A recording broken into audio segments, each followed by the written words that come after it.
Welcome to Environmental Law Explored, a podcast series, the podcast of the American Bar Association section of Environment, Energy, and Resources.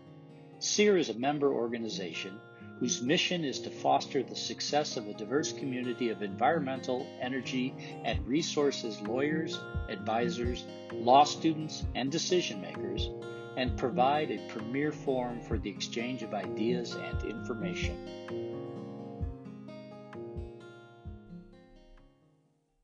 My name is Glenda Valdez, and I'm a recent graduate of Lewis and Clark Law School in Portland, Oregon, and am affiliated with the SEER Endangered Species Committee as a membership vice chair. I'm here today with Randall Abate, and we're going to be talking about the lessons that animal law can learn from environmental law. I would love to start with you just telling us a little bit about yourself and how you came to be in your position at GW. Certainly. Thank you very much for having me on the podcast today. I've been in environmental law for my entire legal career. That's what drew me to law school. And very early on in my career, I knew that teaching was a passion for me. And I knew that getting into environmental law teaching was an end goal for my career, and I was fortunate to get there sooner than I expected, and really have spent the vast majority of my career in environmental law education, both at law schools. GW is the 7th law school that I've taught at on a full-time basis, and I also taught at one university, Monmouth University in New Jersey, teaching environmental law classes to undergraduates. I've also had a lot of experience managing environmental law programs, and that's my current role as the Assistant Dean of Environmental Law Studies at George Washington University Law School. I've just been in this position for 1 year, but I'm in my third decade of teaching and writing and mentoring students and managing these environmental law and related area programs. I've done some management of international programs as well. Animal law came into that picture of my career path in the last of these 3 decades. And that's something that we can talk more about, but it wasn't there at the beginning. So I evolved into animal law from my interest in environmental law. Could you elaborate for the audience a little more on how animal law was a kind of logical outgrowth of your environmental law trajectory and when this started to place for you? Absolutely. So the trajectory for me was very much centered in domestic environmental law at first. That was really the first decade or so of my career. And even back then, I was teaching courses and doing legal scholarship on issues that related to marine and terrestrial species. So it was never a reality where environmental law was something fundamentally different from animal law. They were very much intertwined from the start in my work in environmental law. And then I would say the next stage was where I got actively involved in coaching environmental law and international environmental law moot court competition teams. And then from there, animal law moot court teams. Many of those had species protection issues as their focus. And so that really started that transition to, wow, animal law might be an area that makes sense for my interest. And around that same time, I was also transitioning into more doctrinal teaching outside of environmental law. So I taught torts and I taught constitutional law. Both of those fields have a lot of connections to the field of animal law. And so it really launched in 2014 when I was teaching at Florida A&M College of Law in Orlando, Florida at the time. And I was approached by the Student Animal Legal Defense Fund there to teach animal law for the first time at that school. And really the rest is history from that point. So I've been at the animal law gig for about a decade, but it was the process of preparing to teach that animal law for the first time, that animal law course for the first time, that really highlighted these connections between environmental law and animal law. And when you talk about these connections between these two fields with quite a bit of overlap in the Venn diagram, could you elaborate and maybe give us a case study or a concept to think about? Certainly. So the book project that came out of that year of preparation to teach animal law for the first time was first published in 2015. It's called What Can Animal Law Learn from Environmental Law? So the initial focus was very much reflecting my experience that as I prepared to teach animal law for the first time, I saw many of the challenges that environmental law had faced decades previously, previous to the animal law's encounter with those challenges. That environmental law was very much a trailblazer in encountering and overcoming a lot of the challenges that animal law currently face. And so there were a lot of opportunities that animal law could learn from that experience to see how environmental law encountered and overcame challenges and essentially follow in the footsteps of environmental law. And so, one example of that is standing. Standing to gain access to courts has been an area where environmental law has fared much better than animal law, and learning how environmental law fared better in the standing domain is a valuable lesson for animal law. Not entirely transferable because the fields are different in some fundamental ways, but there are ways that strategic efforts can be made so that animal law can benefit as much as possible from those victories that environmental law standing was able to realize. And then by the time I did the second edition of that book in 2020, it was more about the synergies between these two fields that became more of a focus. So the first edition of the book had 17 chapters, and then not only updating those chapters for the second edition, but adding 12 new chapters.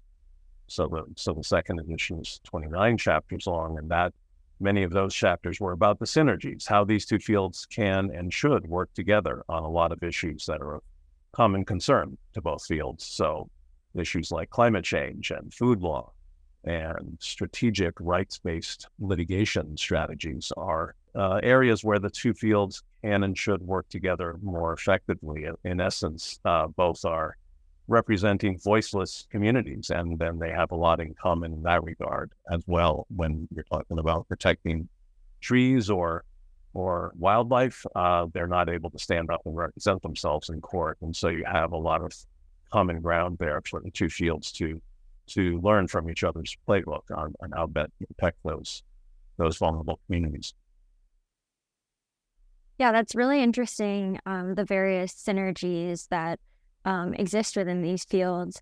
And I'm curious to hear about the concept of rights of nature that other countries have recognized, and if there is any similar phenomena in recognition of fundamental animal rights anywhere. This is a real paradox. It's something that I often refer to when I'm teaching about these fields. There are concepts in the law where those who are not human are nonetheless considered to matter. And so prior to rights of nature, the concept there was known as legal personhood.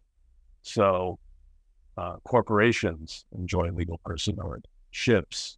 And as we got into this rights of nature movement, we started to see that rivers were being granted legal personhood. So essentially, legal personhood just stands for that proposition that you matter under the law. You're not a human being. You're not a person in the traditional sense, but you are protected to some degree with legal rights through this notion of legal personhood.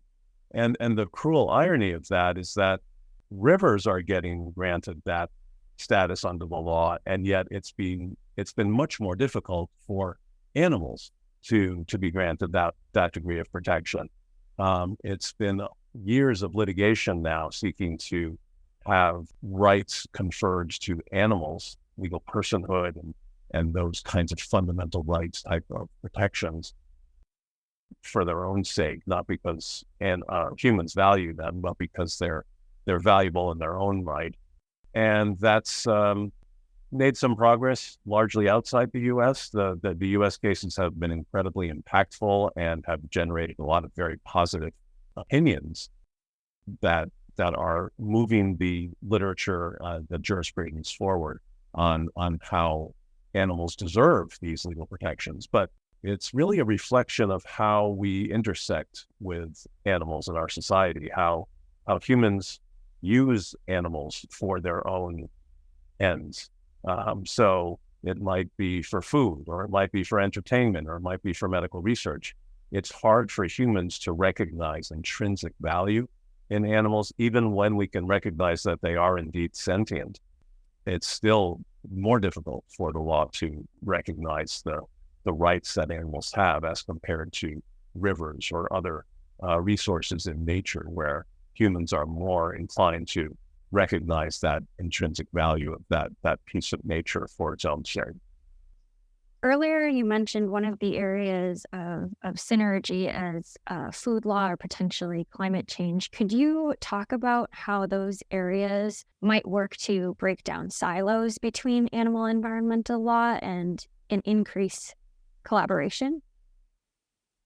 Certainly. There's, I really make this argument quite a bit that climate change is the fundamental challenge of our century. And really, it's a crisis, it's an emergency, but it's also an opportunity. And a lot of people don't think of it that way. But the fact that climate change threatens everything that we want to achieve in our lives on this planet provides an opportunity for collaboration. So when you think about how impactful, negative, adverse impacts come from factory farming, CAFOs, concentrated animal feeding operations, that's one example where, when you think about it from a climate change perspective, they're massive sources of methane, and that's a huge problem for the climate change problem. So we want to limit and phase out factory farms for that reason. So certainly the environmentalists are on board in phasing out factory farms for that climate change impact concern. And while you're doing that, you're getting the co-benefit that the animal law movement is more concerned about, really, and that is the animal welfare concerns that are associated with factory farming. It's horrific conditions that go on in these facilities. And in many ways, both movements needed to be kind of more respectful, and moving forward, need to see how it's important to advocate for these win-win sort of opportunities. And this is a human rights issue. So it's win-win-win when you factor in workers' rights that can be uplifted by phasing out factory farms. The working conditions are also horrific, just like the animal welfare conditions in these facilities. And the reality is, we don't have to rely on factory farms as the foundation of our food system. We've just gotten into that bad habit of high level of production at low cost, and we just didn't care about all these terrible externalities for the environment, for animals, for workers, for public health. So climate change really gives us that opportunity to take a look back and take a step back and say, there are lots of ways in which fields that may not automatically partner have many opportunities to partner when you've got something as impactful as an enterprise like factory farming. And then on the food law side, you think about, okay, what's one of our best responses to the climate change challenge? It's reforming our food system. So it's not likely to happen that people will just decide, yeah, going vegan is the right thing, and we'll all do that by next week.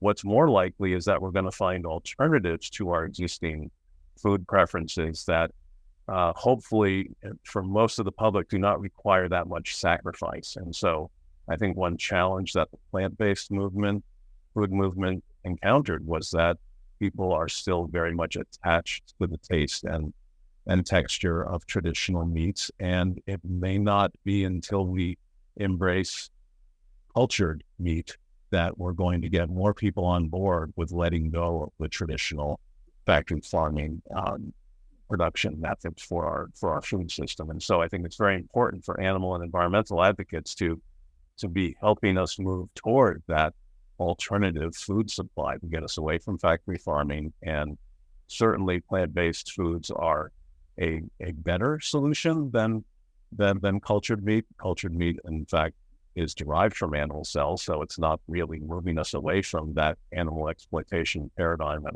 a basic level, but it is nonetheless something that has to be a practical alternative to the existing status quo, which is far worse than lab-grown meat. And it's certainly not a panacea for the environment either. These facilities are themselves going to be generating greenhouse gases that are contributing to climate change, but not to the same degree that factory farms do with their massive release of methane gases. So, those are two small examples of how there's just many, many opportunities to collaborate with the climate change challenge. So it's great to hear about these areas that are ripe for consideration of collaboration. But could you maybe talk about areas that environmental protection might be in conflict with the goals of animal rights and elaborate a bit more?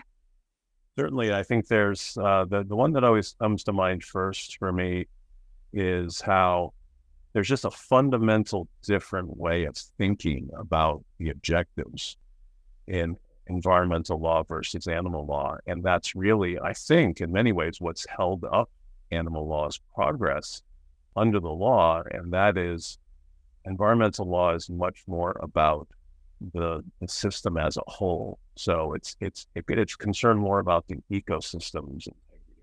It's concerned more about the population of a species as a whole, whereas animal law is much more about the interest at the individual member of the species level. It's very much focused almost like on a human rights basis, how each member of the species has a right to be respected and not abused and not confined in a way that's harmful and so forth. And those are certainly laudable objectives, but it's harder for the legal system to embrace an approach where protection of animals' interests at that individual member of species basis is going to get the kind of buy-in that species level protection would. Because environmental law, looking at the species level protection, is much more connected to humans' interest. So if we think about maintaining healthy ecosystems that environmental law professes to seek to achieve, that's very good for humans. If we have intact ecosystems, we're more resilient to the threat of climate change, for instance. We want healthy ecosystems because they can absorb the threat of climate change more readily. And when we do have weakened ecosystems, we're vulnerable to threats that climate change doles out, such as invasive species are more likely to thrive in a weakened, less resilient ecosystem. So on the topic of invasive species, that's a good illustration of how environmental law and animal law have different objectives. So let's say, like in Florida, you've got an infestation of an invasive species that's wreaking havoc on an ecosystem, like the python in the Everglades. This was something that was either accidentally or deliberately or both released into an ecosystem where it didn't belong, and it just took over the place in a very harmful way. And so an environmentalist's approach to that system to that crisis is to put the ecosystem first. Ultimately, that is an intruder that's degrading ecosystem integrity, and it needs to be exterminated. There's no way to treat that one species member at a time. If you're going to achieve the ecosystem balance, it has to occur as quickly as possible. From the animal law side, it's quite the opposite. Humane removal of those pythons one at a time is really the only way in the animal rights advocates' mind to address that situation. And it's very hard to reconcile those two views. There have been some compromises, for instance, in a instance of a rat infestation in Chicago, rather than exterminating the rats, rather than that much more harmful, although potentially effective way of curing that problem, sterilization was proposed so that the problem was addressed and there was a lower level of harm to the invasive species that really hadn't chosen to be there. It's just kind of where they ended up. So that's an example of how the objectives of the two fields are often in conflict. Thank you. I'd like to hear next about how you think we can get advocates and people to care more about animals besides charismatic species like polar bears and pandas, or common pets like cats and dogs. There are quite a lot of other species that warrant attention and protection, and I'd like to hear your thoughts on that. Yeah, that's an important point for animal law, and I think that it's really a function of human nature that humans love their pets, and more so than ever. I mean, young couples are having pets rather than kids these days, and in some ways, that's probably better for the planet. And it's something that the law is starting to recognize that in California, pets are considered members of the family, just like kids, and are subject to the custody laws as such. And so I think there's something about human nature that values companionship with fellow members of the human race, but also with our companion animals, and that's just a part of the human experience that we can't avoid as humans. So the law is going to uplift our relationships with pets and provide more protection for pets because of the depth of our relationship with them.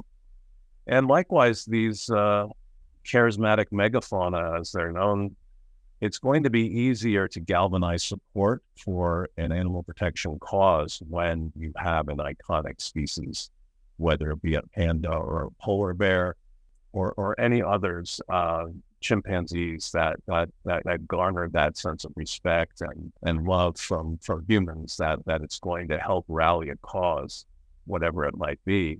That's also a reality of human nature. So the problem with that is that there are so many other species that are every bit as important to our planet and maintaining our ecosystems that also need protection, but the law and the advocacy is not as focused on protecting those species. And that's, again, a function of how our laws work and how our human nature operates. So an example in that regard is the strategic litigation going on about trying to confer legal personhood to higher primates and mammals as the strategy that these organizations have used. So you're seeing plaintiffs as orcas and chimpanzees and elephants. I mean, these are the kinds of plaintiffs that are likely to get the attention of the courts because of their high level of sentience, intelligence, communication ability. They're more like humans.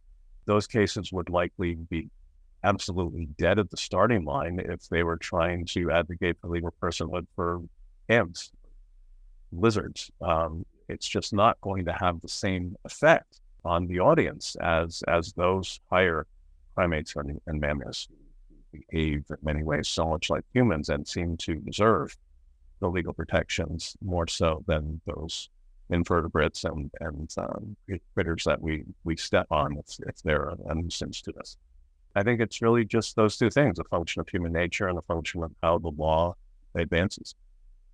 So earlier, Randall, you mentioned that animal law can potentially learn from environmental law in terms of standing. Could you expand upon that, please? Yeah, so I've done a lot of work on environmental standing, and it certainly has a long history, and it's been largely successful, even despite efforts at the Supreme Court level and elsewhere to limit its scope. So I think that's a function of a couple of things that animal law currently lacks. And so the first is this notion of what it means to be injured. In environmental law standing, prior to the 1970s, with this explosion of our federal environmental laws that we now have enjoyed for 50 years, to be injured was often limited to physical or economic injury. And then we had this explosion of what these environmental protection laws meant and what it meant to be injured in the environmental context. And courts soon recognized that we had many different kinds of environmental interests that could be adversely affected and deemed injuries, such as conservational interests. If we're a member of an NGO that's devoted to forest protection or river protection, that would be a harm to a conservational interest. If we have recreational interests, if we are fishers, boaters, swimmers, a source of pollution might be a harm to our recreational interests. And even aesthetic interests, if we just enjoyed that beautiful mountainscape view from where we live and it was interfered with by proposed development, that would be an aesthetic injury. When we think about injury from the animal law perspective, and you've got plaintiffs trying to sue on behalf of animals, it's much more difficult because the animal plaintiff, in most instances, with very few exceptions, would have to assert that the harm to the animal is a harm to the human. And that is a very difficult argument to make, that there is this somehow this symbiotic relationship between that harm to the animal and the harm to the human. It's much more difficult to establish than the broader forms of injury that I just mentioned in the environmental context. And then you've got a second challenge, which is environmental law has operated on this government stewardship paradigm for a very long time now in these, half century of federal environmental laws. We have the Environmental Protection Agency. The Environmental Protection Agency is this designated steward of different environmental resources and media. And that is a very powerful tool when we think about what it means to have standing. For instance, you've got states in their role as stewards of resources. And we saw this in Massachusetts, the EPA, where the state sued the EPA because there was a loss of coastline due to coastal erosion in Massachusetts. And ultimately, climate change and sea level rise were accelerating that loss of land. It created that loss of land, and it was going to continue to happen. And that would be an injury that the state, as the steward of its resources, was able to assert as an injury.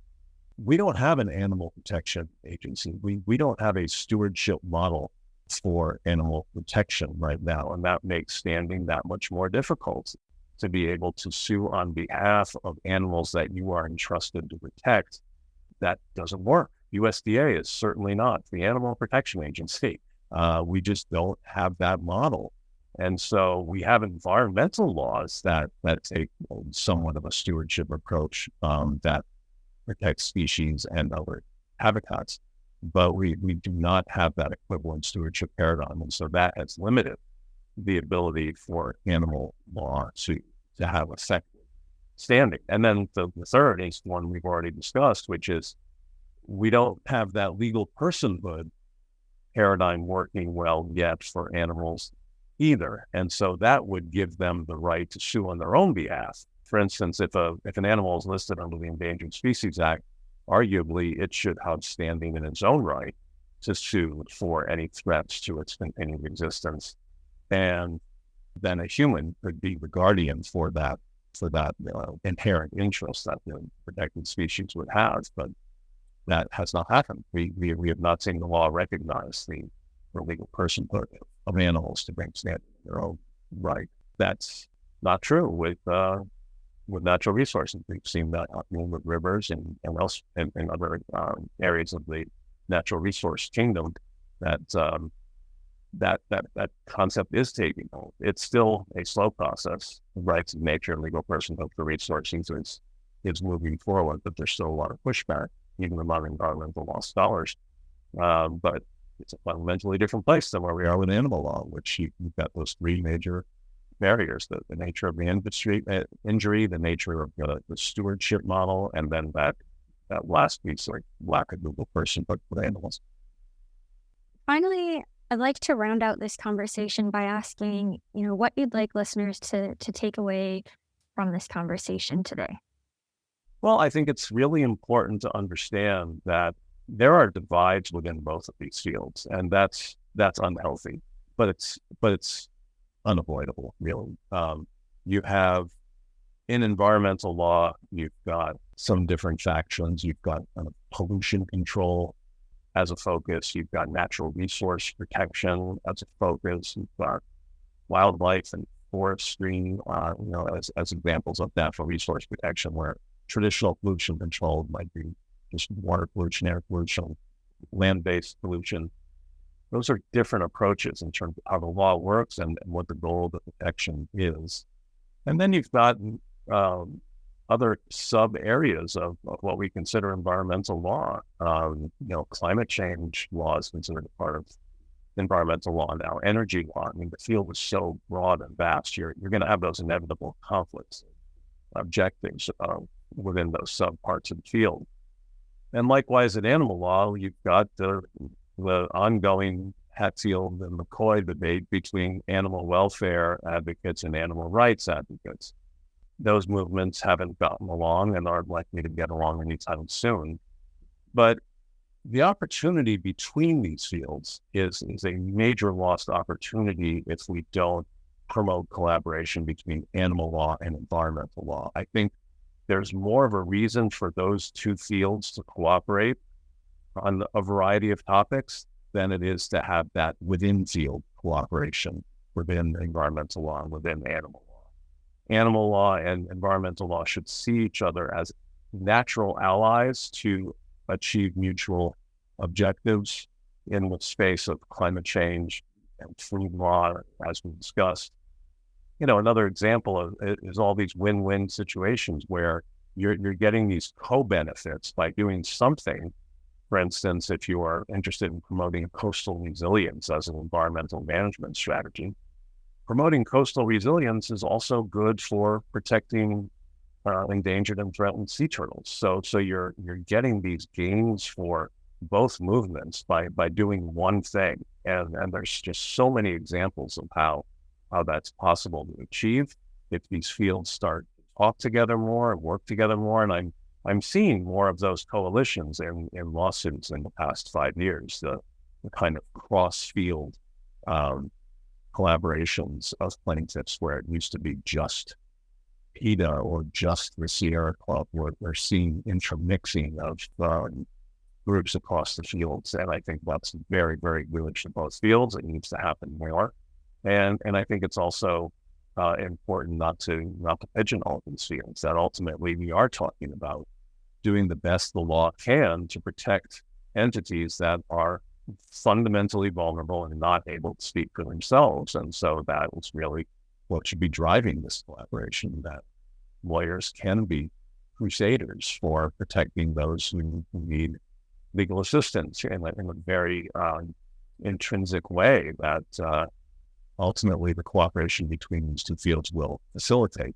And that should make lawyers in those spaces be able to sleep quite well at night, knowing that they're doing what they can within the bounds of their profession to make the world a better place and protect vulnerable from those diminishing threats that they face. Well, thank you so much, Randall, for being on the podcast today. It was really great to hear your insights on the intersection of these two fields. Thank you so much for having me. I enjoyed it. We hope you enjoyed today's episode. To learn more about our section, please visit our website at www.americanbar.org/enviro. Please check where you found us for future episodes. Thank you for listening.